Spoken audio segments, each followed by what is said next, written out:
All right, so the question of today is, can you get a servo piston cover off an ST300 off a 68 Firebird without taking the transmission out? So we're going to find out here today. All right, so let me give you a little backstory. My dad's 1968 Firebird. I have done a complete nut and bolt restoration. I touched everything on this car, minus the transmission. And if you go back, watch our previous probably 3 or 4 videos, they're all about fixing this transmission that was rebuilt. I paid someone for that service. I am beginning to regret that decision. I really feel at this point I could have screwed up this bad myself and learned a whole lot, saved a few bucks, and maybe got it right the first time. So I have learned a lot about auto magic transmissions now, and I've been sharing it with you, but we've got one last problem. I took a week off, went and visited some family in South Carolina, let the car sit. As we see right here, I get home, there's a puddle of transmission fluid leaking. Now, it appears to be from the passenger side. It looks like it was the transmission pan again, but gravity works like this. Starts up here, pulls things down. Go figure. Followed it backwards. There's a servo piston cover on the side of the transmission case, a little red trail down, hitting the pan, and then dripping onto the floor. Now, the problem is with a servo piston cover is there's springs behind that cover, and you got to be able to compress that spring, work a snap ring out, and then obviously replace the O-ring that could potentially is bad, which probably cost me $1, and I'm put it back together. Well, the problem is you don't got a whole room. I'm going to show you here next what we're combating, but I think I got an idea that's going to work, and that's what I'm going to share with you. Okay, I got the front of the car jacked way up in the air. I mopped up the big slick this morning, and that's what's accumulated here just since this morning before I went to work. Now, I can climb in here. The component in question is this cover right there. And you can see the fluid coming out right there. So this is definitely leaking, but the problem is, don't got a whole lot of room to work. I get my fingers between the transmission tunnel and the servo cover. So I'm hoping is, you can really see the trail here. That's just dumping out fluid, which is not cool. I've been fighting this thing. What I've got in my head is there's a piston behind this and a spring load, so spring loaded with the tension kicking it outwards. I'm gonna take a ratchet strap, 1-inch wide, pretty heavy duty one, and loop it around this transmission and hopefully compress that enough to weasel out the snap ring. I'm hoping that I can get in here and get that out of there, but we're gonna find out. It really shows in the instruction book, you're getting some pretty good leverage on this to get it to compress. So let's get the ratchet strap out and see if this thing will even move in.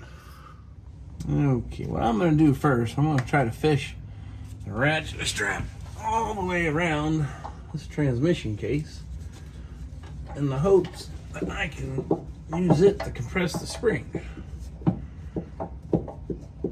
And so far the answer is no. Gravity really holding me down here. I'll go this way. There we go.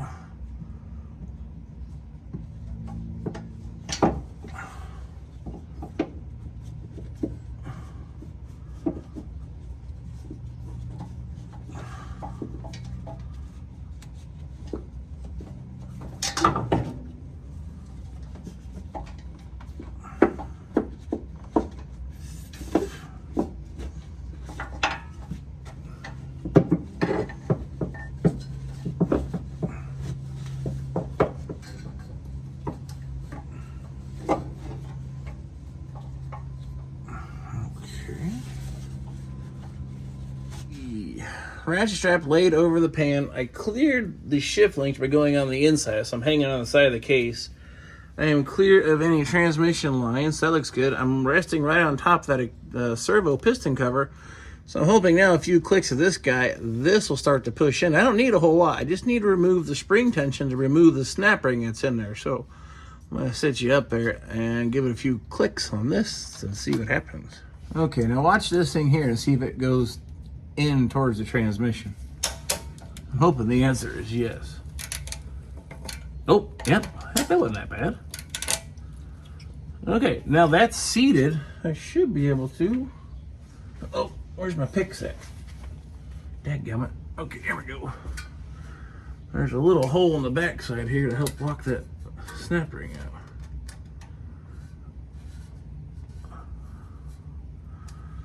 You can't get your hand in here. Oh, that's a surprise.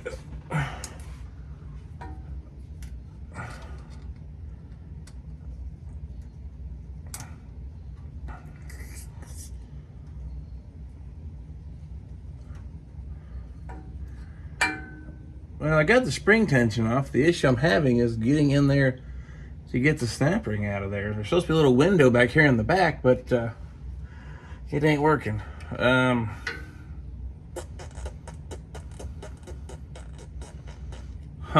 gonna do some work. Where's the gap at in that snap ring? Okay. I'm gonna do some investigation. I'm gonna take a strap back. I'll find out where that gap is in my snap ring and come up with a new plan. All right, what I've decided to do is there's a hole drilled on the backside here to get in here with a pick to release that snap ring. Well, they put the gap here in the front. I can't get enough leverage on it with the transmission in the car, so I'm going to drill a hole on the opposite side at the edge of where the snap ring is at, in the hopes that maybe I can get some leverage to push the thing out. So again, this was the idea of not having to remove the transmission is my ultimate goal.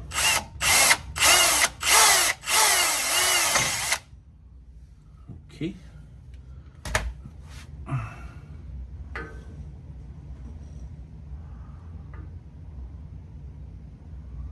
Okay, now I can see the end of the snap ring, and there it is.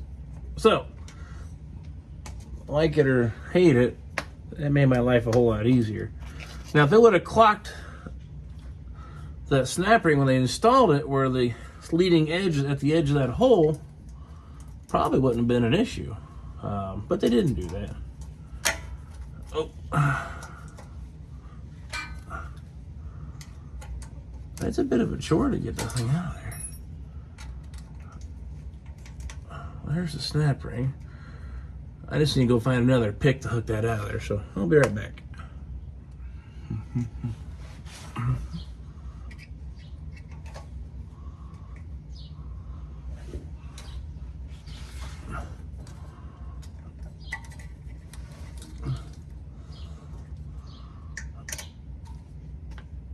Well,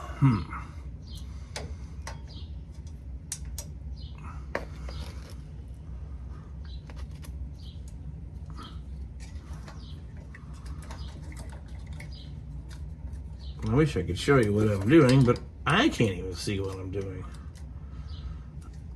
We're using the Braille method here. That just will not come out of there. I get the snap ring to start to come out, but it don't want to come all the way out.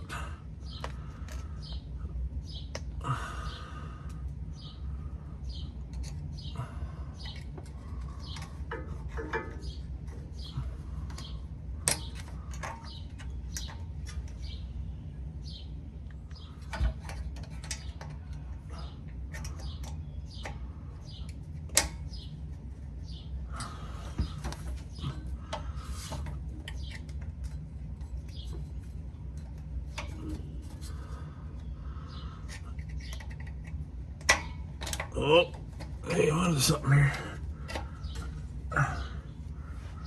Yep, she's coming out. Okay. So the answer is right now, you can compress the spring and you can release the snap ring. Now the question is, okay, sweet. Let me show you what I did. Okay, there's my hole that I drilled to give me access to get the snap ring out. Now, if you look up older ST300 transmissions, they actually put a notch here at the bottom anyway for this exact purpose. 68, 69 cases, they don't, what I've been learning. But now my snap ring is out of the way, I will relieve the tension off our ratchet strap, and this should come out. So let me get my drain pan ready because I don't want to make more of a mess. Moment of truth. Let's see what happens here. Get a little light on the subject. Hopefully. Let me move you over here, maybe you can sure. Okay, now here is our snap ring right on the ground. Let this ratchet strap off. Let's keep an eye on what falls out of the transmission. What's behind door number 1? I think I'm gonna do it this way.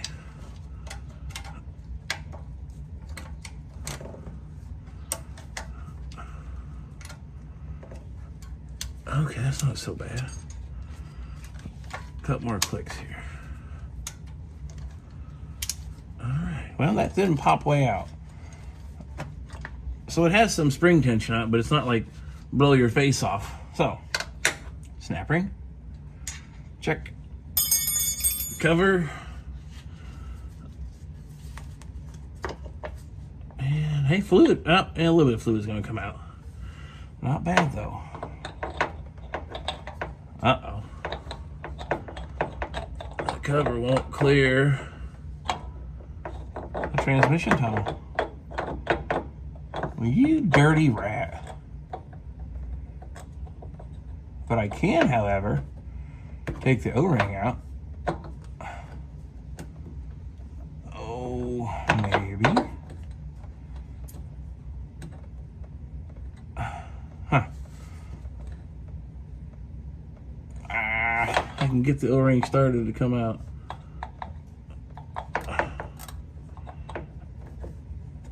Hey, okay. The part we're after is this O-ring. Now I'm hoping the transmission case isn't all scarred up and that's why it's leaking. That'll be a whole nother problem. Ta-da, now here is the O-ring. I'm gonna inspect it thoroughly for a cut, see why we're leaking. Okay, so here's the situation. Here's the cover, but it won't clear the transmission tunnel.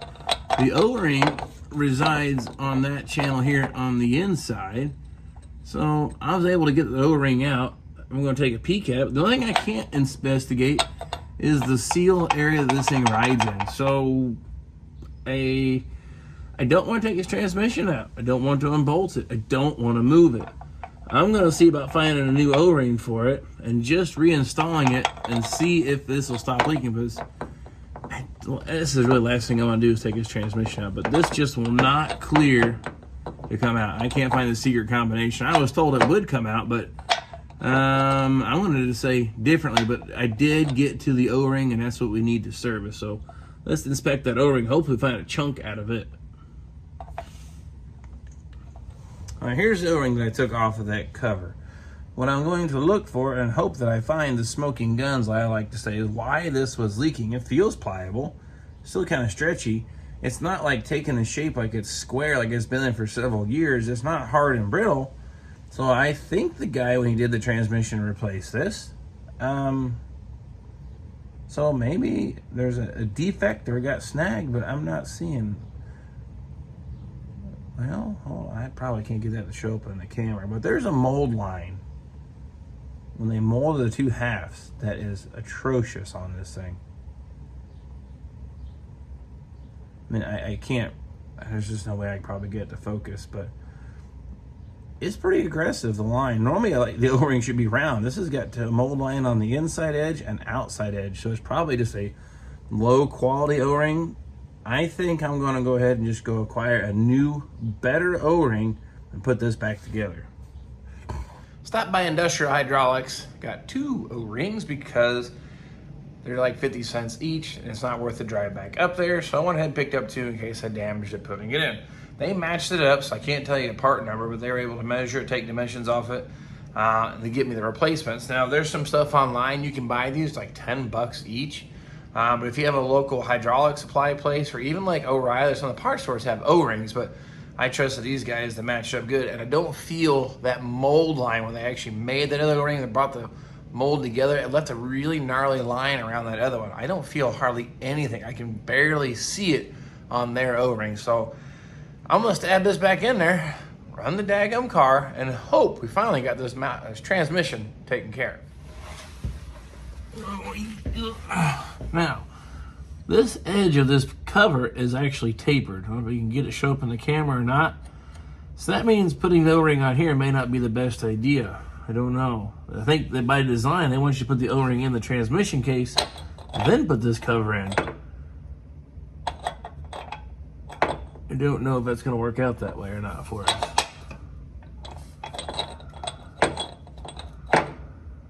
Yeah, I guess no time better than the present to figure that out.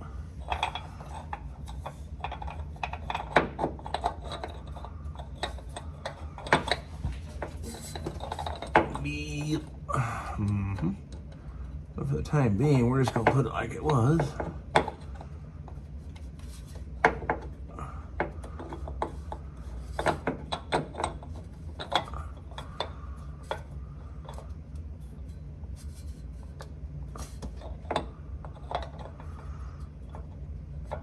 I'm afraid I want to cut that over again.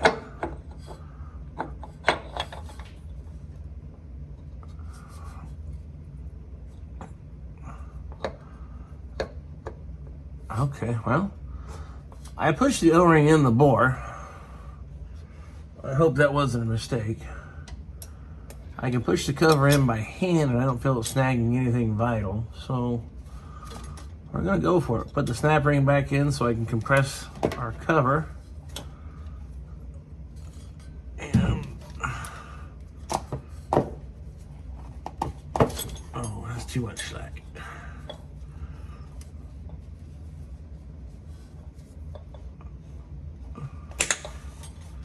Who turned the lights out?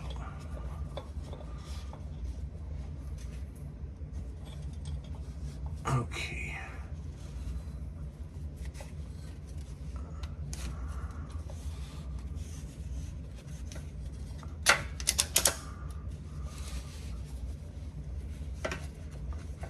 This thing's been leaking overnight. It has saturated my ratchet strap. Let's turn that back on.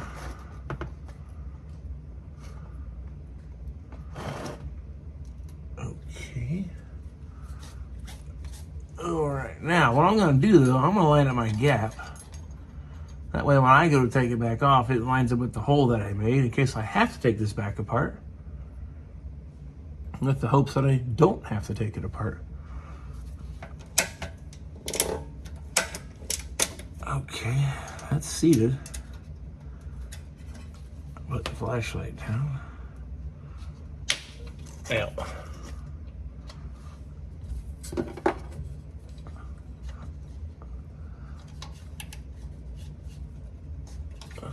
Oh, this is going to be a trick to put back in. I don't think I understand why people say no thanks to this job.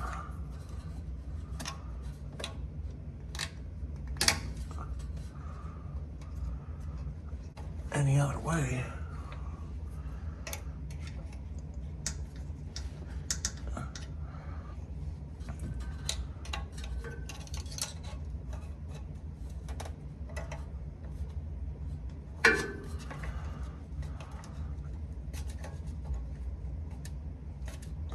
I need to get like a bigger screwdriver and go push on the other side. So it appears I got my snap ring in there after a few bits of wrestling with different screwdrivers and pry bars. That is a trick. I don't know if there's really any good suggestions to get that thing in there besides just hope for the best. But nonetheless, it is back in there.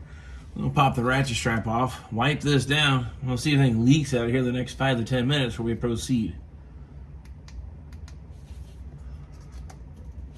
Okay.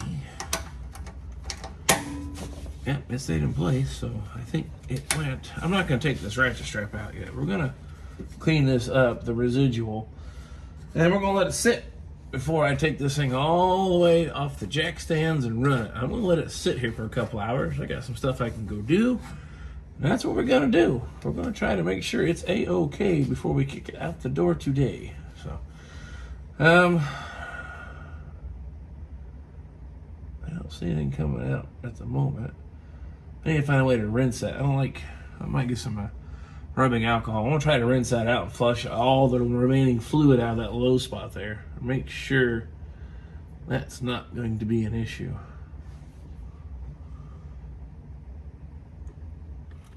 What I've done, I've taken one of my rubbing alcohol bottles, put a little hole in the cap, give me a little pressure washer here and get transmission fluid rinsed off of this thing once and for all, I hope. There we go. Let's give that a little wipe down here.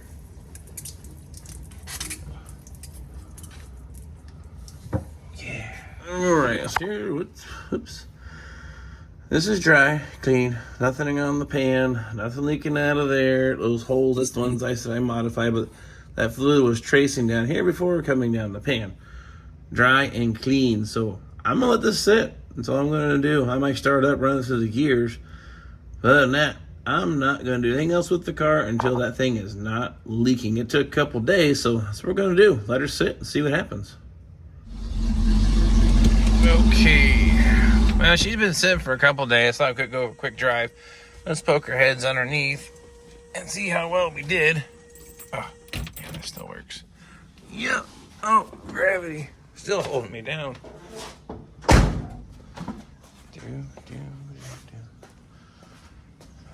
Man, I'd be so happy once this transmission problem has been resolved.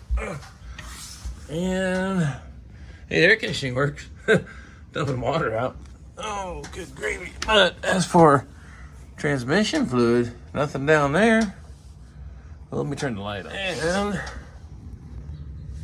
oh, this is a great day today because I don't see fluid leaking. This has been sitting for a few days. I put about 5 more miles on it. I don't see anything coming from around the pan or anything. You know, laying around here on this floor isn't quite so bad. It's been like 100 degrees here nearly for the last 7 days here in Indiana. This concrete's nice and cool, so it's not so bad. But really not much of a video of this way, checking things out. But what I will say is Dad's car is done. The reason I share this video with you, is it the most exciting? No. You're going to have a servo cover problem? Nope. Will you be building a car possibly and trying to fight it to the end and have little hiccups, little snags? Yep. That's just part of building cars. Sometimes you just got to jump in there both feet like the transmission leak, the transmission shifting problem, another transmission leak. This transmission has kicked my butt, but I think I finally won, and now I can return Dad's car to him. And that list up on that dry erase board, everything is marked off now. So I've got the green light now to give it back. So I need to give this thing a bath. One more test drive, put some more miles on. I put almost 80 miles on this car already so far. Been driving phenomenally, but I'm gonna do a final wrap-up video here, show you the do's, don'ts, ins, and outs, how she all looks all back together. And I hope to do the same thing, hand my dad the keys at the end of that video just the same. So that should be coming up next. And after that, I'm gonna clean my garage out, because let me get up off my butt. Gravity is still holding me down. Over there is a car somewhere. Yep, I'm guilty of the same thing everybody does. You have a car sitting, it's in pieces, it turns into a parts pile storage bin. I promised you, there's a 1969 Firebird, right? You can kind of sort of see the roof line. I'm gonna clean the garage out. I'm gonna get rid of a lot of those parts, I'm gonna purge a lot more stuff. I'm gonna keep maybe some of the 1969 related stuff, but other than that, I wanna clean house. I'm tired of tripping over stuff. This garage is small. And that's one of the things I try to preach. You can do things in a small space, but it also means you gotta learn to let go of stuff. And I'm done hoarding parts. So we're gonna purge all that out. I wanna make that where I can park a car nicely in there without stuff falling over, because once this is out of here, I'm bringing the GTO home. I'm gonna finish that car and the GTO. I need a nice place to park them. So that means all that stuff is out of here, kids. So anyway, if there's something I find of value, I'll post it on here. Maybe even on eBay. Pretty simple one to find. My last name is Forehand, so if you see a seller with last name Forehand, that's this guy here. Drop me a message, I'll cut you a better deal maybe on it. So, but I don't necessarily want to throw this stuff away. It has some value, but if it's something I don't think is worth shipping, I may post a video nonetheless. But I'm going to cool off. It is still insanely hot in here. Then I want to start working on cleaning that spot out, get that car moved over to here, and get to work on the old high school car and the GTO. I'm going to bring that guy home just the same. So anyway, thank you for following me on the journey of the Lamborghini. She is done. I hope you found some of these videos helpful and useful or motivational to keep you going on your project, improving. Even with a mess like that, you can still build a car like this. So that was the point of this channel, sharing you the ups and the downs and the struggles and the victories and the ones where you want to hit your head against the wall 6 more times. But we are finally finished with the Lamborghini. So thank you for following me on the journey of this car, and we'll catch you on the next one.